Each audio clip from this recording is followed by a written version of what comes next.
So, Rob, Faith Housing Australia, you'll engage with any denomination or religion who see housing as a critical component of social justice. This is a tricky area of housing provision. It's not just building a house and selling it, it's building a house and looking after the people who live in that house. Minister Rob Stokes. Former New South Wales Minister for Planning, Dr. Rob Stokes. Rob, you have been someone who has moved ideas into the centre. And a leader in urban design in Australia. Rob has always put the people of New South Wales and Australia first, prioritising well-being and social cohesion. Rob, your organisation, Faith Housing Australia, believes the faith sector is an important part of the solution to homelessness. This mission includes a number of strategies. Firstly, I'm Ian Bunston. Welcome to Monday Matters. Faith-based organisations work to serve people and create stronger communities. How does Faith Housing Australia go about getting this connection? Well, we're fundamentally an advocacy group, so we advocate on behalf of more than 60 now members, largely community housing providers. A community housing provider is a not-for-profit company set up for the purpose of providing social and or affordable housing. And so we advocate collectively on behalf of all of these entities that are united by a focus on faith. So they're faith-based organisations. We do have some individual members as well, but basically everyone who has a concern based on scripture, most Christian, but now increasingly we've got a couple of Muslim and Jewish members as well, but we're all united about the focus to address homelessness as a root cause of all sorts of challenges in our society. But we think that from our faith that we have an obligation to provide to those in need. And there's nothing more foundational than having a safe place to live. So primarily advocacy. We used to provide services ourselves, but we realised it was a better use of our limited resources to advocate on behalf of everyone. And so the housing that we used to provide is now provided by Vinnie's. Your second strategy is utilising and activating places of worship across all religions. You've already alluded to this, whether church, synagogue, mosque or temple, who want to use their land for housing justice. How does this look, and is this more than just providing a house and a roof over someone's head? Yeah, so two answers to that. The first is, when I mentioned we're in advocacy outside faith groups toward government particular to make it easier for faith groups to develop land. But we're also advocating inside toward faith groups, saying, hey, if you've got some extra land resources that you're not using efficiently, can we encourage you and partner with you to help you use that land toward housing justice? So we advocate both ways. It's not just about the housing, but it's also about what we call wraparound services as well, that faith communities are uniquely positioned to provide. So often people who are challenged with homelessness, not always, but often have a whole range of other issues going on in their lives. Some of that might be as basic as just loneliness, as being engaged with a community that loves them and cares for them. But sometimes it can be greater complexity, the need to train for employment, the need to have support for raising children, the need to have support in relation to finding a job. There's a whole series of things that a faith community or a family of a church, for example, is just, I mean, that's what we do. So as a result, a faith group is perhaps better positioned than anyone to provide housing for people, because the nature of a church or another faith group is to provide a safe place of human connection. So, Rob, Faith Housing Australia, you'll engage with any denomination or religion who see housing as a critical component of social justice, and which you've alluded to. How important is it that these faith leaders have a really clear understanding of the challenges that can be presented by utilising and developing housing on their land close to their church? It's a fundamental that people understand what they're doing, because there can be a huge degree of complexity to providing housing. There's all the planning laws, there's all the building laws and building code laws. There can be laws around protection of people, particularly people with a range of vulnerabilities. There's disability standards. There's all sorts of challenges that need to be overcome. So we've got some highly specialised organisations in disability care, for example. So Good Housing is a disability housing provider. We've got some national groups like Vinnie's, for example, or Salvos that have become very adept over many decades in providing this sort of housing. But we've got other members we've got members who are architects, members who are town planners, members who are just concerned citizens. And there's always a way that people can be involved in meeting these human needs. Sometimes it requires training in one particular area. Sometimes it's just fundraising, which I shouldn't say just fundraising. That's absolutely vital because nothing can be done without the resources to pay for it. But the short answer is this is a tricky area of housing provision and managing. It's not just building a house and selling it. It's building a house and then looking after it and looking after the people who live in that house over the long term and moving and changing with the people who live there. And sometimes they've got complexities. So within some of these communities, can there be folk who are extremely well-intended to fulfill this mission of providing housing for those that don't have homes, but don't have the full understanding of the complexities? I know you've alluded to this, but just are not sure of the full complexities of who they're actually dealing with. And if that's the situation, how might they overcome that? Well, that's what we're here to help with. So we will help find partners. If someone's well-intentioned and says, hey, I've got these skills or this land or this motivation and I want to make a difference to housing justice, we will be able to partner them with people who might have the skill set that they don't have, or for example, classically, I mean, a lot of faith groups have got land because over a long period of time, due to good stewarding of resources, they might have built up quite a big land base. They don't have any money. They've got a lot of land. And they're thinking, well, how can we use this land to achieve housing justice?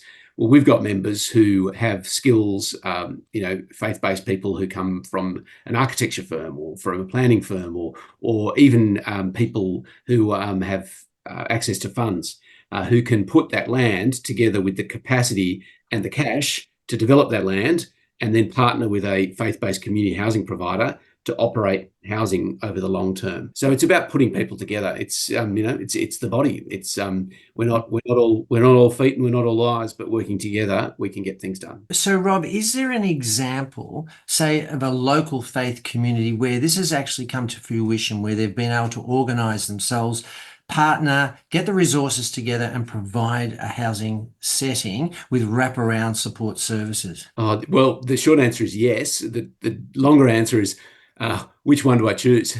Because there are so many, and not just here, but overseas as well. The exciting news is in New Zealand, they're starting on this journey of identifying how they can use faith-based lands.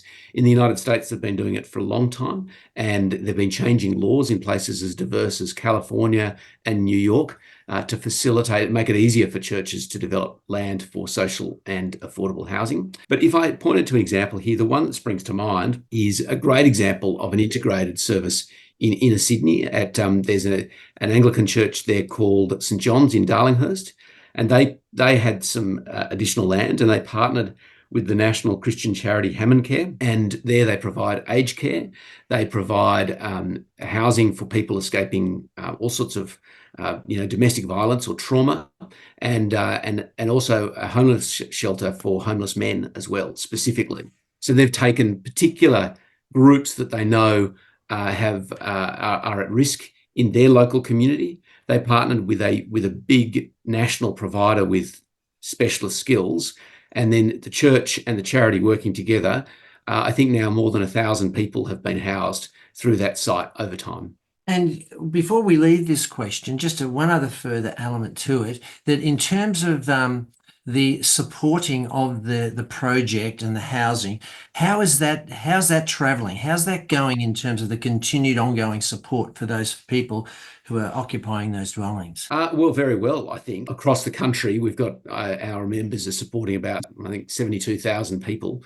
So, 62,000 people, 63,000 people. So there'll be a whole, variety of different stories. But overall, I think, the services our members provide are superlative. And what differentiates us again from a lot of community housing providers that may not come from a faith basis is there's this massive pool of volunteers that attend local churches who want to help.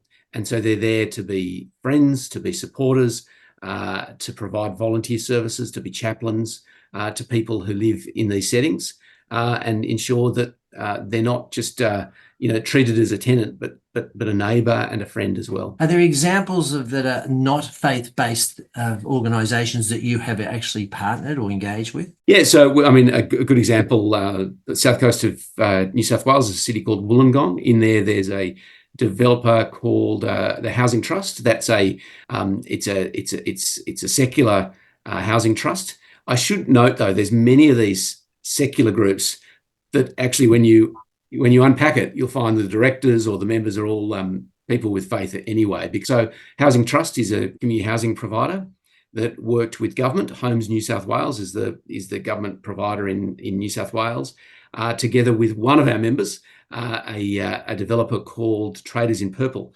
And so there you had one faith-based member, one government, one secular member, but all work together to provide an integrated solution for social and affordable housing on the south coast of New South Wales. So we'll partner.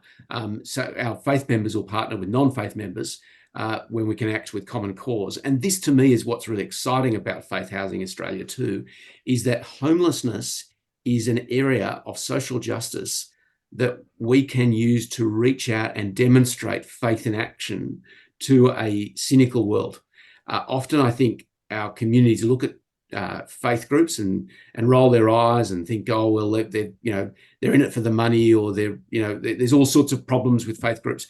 This is a way in which we can demonstrate, no, we're seeking to use our resources to address human need. When I think of dealing with homelessness and catering for the needs of those who are really challenged in that space, it's a really, really one of those tough community jobs. It's a very, very challenging job. So what underpins your desire and drive to want to be involved in this space in the community? For me, a couple of reasons. I mean, I came out of politics. So when you come out of politics, well, at least I think you should think now, how can I use those skills and opportunities, skills I've developed and opportunities I've had to continue to serve? And so for me, this was a logical extension of what I'd done. I'd been a housing minister and a planning minister, a planning minister and environment minister. So this seemed like a logical extension. And just for clarity, that was in New South Wales. That was in New South Wales, yeah. And but also for me, actually, it was really sort of obliquely referred to it a couple of times already, but it was two parables of Jesus in Matthew 25 that are right next to each other. And to me, I found both compelling, but also a little bit frightening. One was the parable of the talents, and the other parable of the sheep and the goats. And both of these stories Jesus was telling the people listening to him were telling them, first, you've got to look after the poor and the needy amongst us. That was a direct instruction of him. And he said, effectively, when you're doing it to the least of your brothers and sisters, you're doing it for me. So he really called on us to do that. And the second, even more disturbing for me, parable was the parable of sheep and goats, which is, humanity ultimately, and the church as well will be judged on whether we're meeting those needs of our community. If we've got talents, if we've got capacity, we should be sending our resources looking after those in need. And you look at any human need, and at the base of it, if people don't have somewhere safe and secure to live and healthy to live, that's going to impact their lives in manifold ways. If you don't have anywhere to live, it's going to be difficult to get dressed to get a job, to write a job description, to a job application. It's going to be difficult to keep clean. It's going to be difficult to keep healthy. It's going to be difficult to eat, to drink. All of those things that we that you need as the basis of human dignity, you can't have without a place to call home. And I find it deeply ironic and disturbing as a society that we all think, oh yeah, we should have access to safe drinking water. Everyone should have access to safe drinking water, and you should go in the local park and you should be able to have a drink and it should be fine. And yet just as basic is having a house. And we've got this culture that says, oh, well, you should be able to go and buy one. And yet it's probably the most expensive thing anyone in their lives is going to buy. So in other words, they're not cheap. But we don't have this sense that in the same way as we think water should be free, we don't think that housing should be. And of course, there's a lot of complexity to that. But as a base, if we want a safe, secure, and prosperous society, then we need everyone to have somewhere safe to live. It's pretty fundamental. Dr. Rob Stokes, the Chair of Faith Housing Community, thank you for being our guest this morning at Monday Matters. Thanks, Ian.